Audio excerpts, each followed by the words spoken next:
The time being 6 o'clock, I'm going to call the Board of Health meeting to order. All members are present. Would everyone please stand and join me in the Pledge of Allegiance?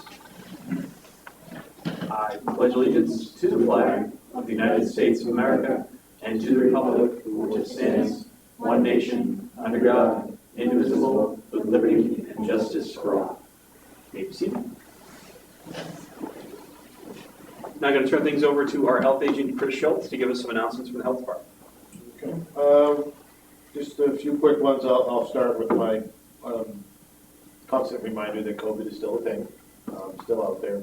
We have the bivalent boosters available by appointment at the town hall, so just give us a call, sign up on the website, and we'll give people their boosters. Non-COVID related. So and I've gotten a lot of calls about this week, so I'll mention it now. Curbside pickup of leaves and yard waste is next week on your regular trash day. I'm seeing a lot of bags out on the curb already. Not a big deal, but they are not getting picked up this week. They're going to get picked up next week. Compost site will be open this Saturday and then next Saturday, and then it shuts down until April, with the exception of mattresses. If you have mattresses you need to get rid of, give us a call. We'll open the site by appointment. And on the note of our compost site, I'd like to take a moment to thank our volunteers. Our compost site, we're able to open on Saturdays, is staffed entirely by senior volunteers. So I want to say a big thank you to Ellen and Phil Delaney, Liz Holbrook, Sandy Interland, Bob Womball, Barry Clark, John Shepard, and the late Walter Rick Buriboko, who that's our staff of volunteers. I will mention that we've had some open slots this year, and we are going to be desperately in need of volunteers next year, or we will not be opening the compost site every weekend. So if anyone's a senior, a resident of Abington, and a homeowner interested in getting a tax rebate, contact the Center, the Council on Aging. You have to be senior? Yes, for the tax rebate. If you want to volunteer, just out of the goodness of your heart, you're more than welcome to. But for the tax rebate, yes. That's it. Thank you. Any questions for the health department? No? All right, great. Moving on, so our first discussion and action item is a discussion on combining updated local tobacco regulations. This is something that we brought up last year and got really complicated really quickly for no good reason. That's left permission to leave it at that. But essentially what is the deal with this is we have about 4 different regulations governing certain parts of tobacco, whether it be retail sales, workplace smoking, smoking bars, things of that nature.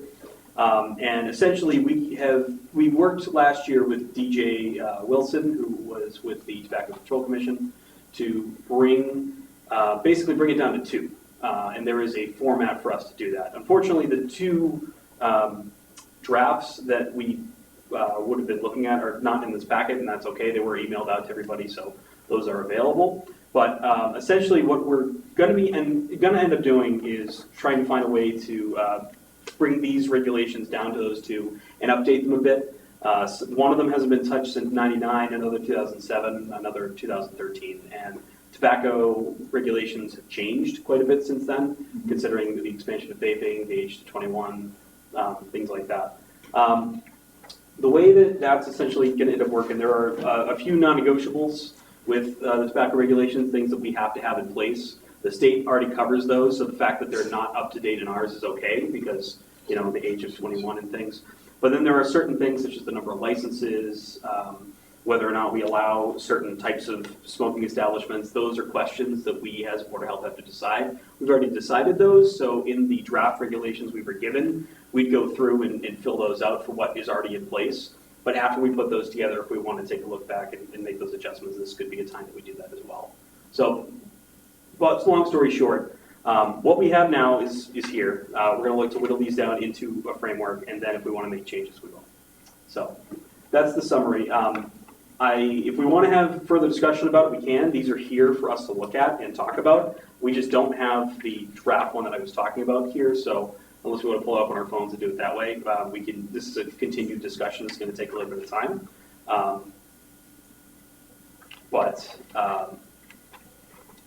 This is what is available. So on top here, we have our, these are the state regulations right now, right on top.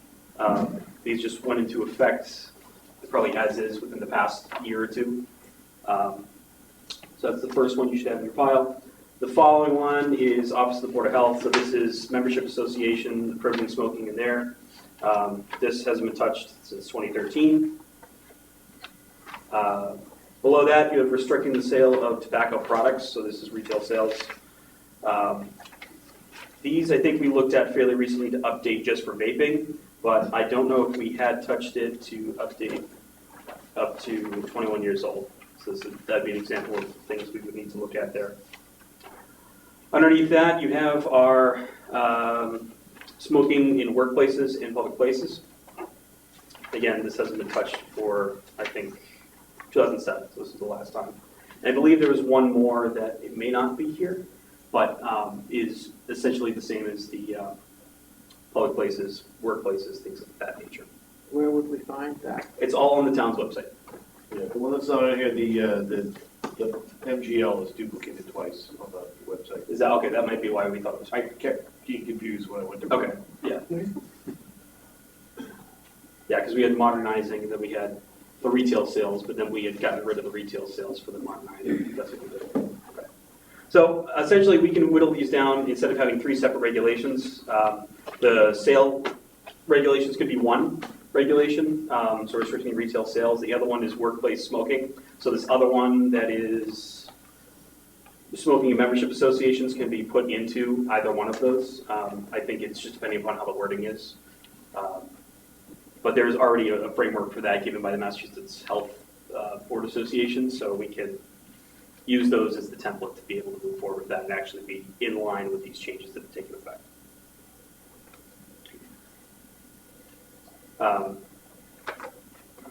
So how I want to approach this, at least, and we can decide if we want to handle this differently.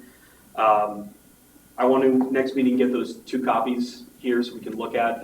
These are here, spend some time, understand what's going on. So when we go to look at those 2 drafts, we can actually, look at the options that we're given and make sure that we fill out that new regulation in line with what we already have, and then we can start to make any changes if we wanted to. But So the goal is to axe parts that aren't applicable anymore and then combined and kind of. yeah, I mean, there's together the- essentially the actionable parts of, like, smoking in membership sections, pretty much all of section D, E, F of that one can be put into a regulation because the purpose and the definitions are the same. So we're kind of just doing a lot of work on this end where we can really just combine this into one action instead of having to have multiple sheets of paper with saying the same thing but in a million different ways. Yep. As a retail business trying to figure out exactly what their rules are, maybe they're trying to find something on vaping and they go to Abington, they're not going to find the easiest answer. That's part of the reason why we're doing this. So I don't want to take a ton of action on this tonight, at least unless we want to, just for the sole purpose of us understanding what's here. But at the next meeting, come back with those drafts and actually go through and select those options. So between now and then, we should look at the drafts that were emailed because they're combinations of these. Yeah, so they've been created already, and they go through and they say a Board of Health can choose option A, B, C, or D. There's a checklist. And they go through and we can decide whether we want to do which one of those options, or it says Board of Health has blank number of licenses, and this is what we decide to do. And we've already made some of those decisions. We can keep them the same, or we go through to do it, we can adjust them. But I have a feeling that especially from the opinion of last time, that we are probably going to stay relatively similar. We have pretty decent regulations in effect now, but obviously we'll have that discussion when the time comes. So nothing's happened in the town that makes us think we need to change wording. We're just No, Frankensteining it together. Part of the reason we were getting ourselves in trouble last time is we were trying to think too much about changing some of the wording. Okay. And in doing that, I think we kind of tripped ourselves up. The state has already done a good job of defining these things, so for us to do that work, I think we're just kind of shooting ourselves in the foot. Nothing that you saw that you wanted to change? Not personally, other than just making sure that ours have 21 and up and are consistent. Those are things that we probably should just update as they come, especially when they are not decisions for us to make, but they haven't been, and we should just probably approach that. So that's why this is being brought up. So that's my game plan. Any questions, comments, concerns? So there are also two MGLs that control what we do here. Chapter 111, Section 31, and Chapter 270, Section 22. Yeah, Chapter 111, Section 31 is the one that gives Board of Health the right to regulate, make reasonable health regulations. And that's not incorporated in any of this stuff, right? No, I mean, it might have been stated in another one of these regulations that we have the ability to make these regulations. For example, prohibiting smoking workplaces, we may make reasonable health regulations, and we are also promulgated under 270, Section 22, which states that you can't smoke in that area. So there's a couple of different regulations that play into our ability to make these regulations, but the main one is 111, and then whatever the smoking regulations by MGL are. Those are the two that we go off of the authority to do this. So all of this stuff is already on the website? Yep, everything that's here, I believe, is already on the website. This may be on Massachusetts, like the state law database, whatever it's called, Massachusetts state website, but everything else should be on the town website under regulations.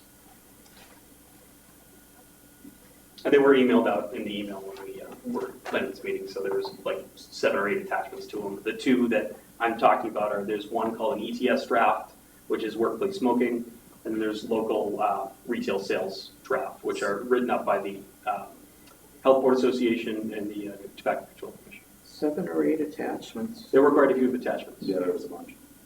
from Thursday. Few days ago. Yeah. Thursday. I can send it out again if that's. And for anybody watching, these drafts that we're talking about are available online. Massachusetts Health Board Association has those available, so if you want to look at those and look at what we're looking at, that's where you'll find those drafts.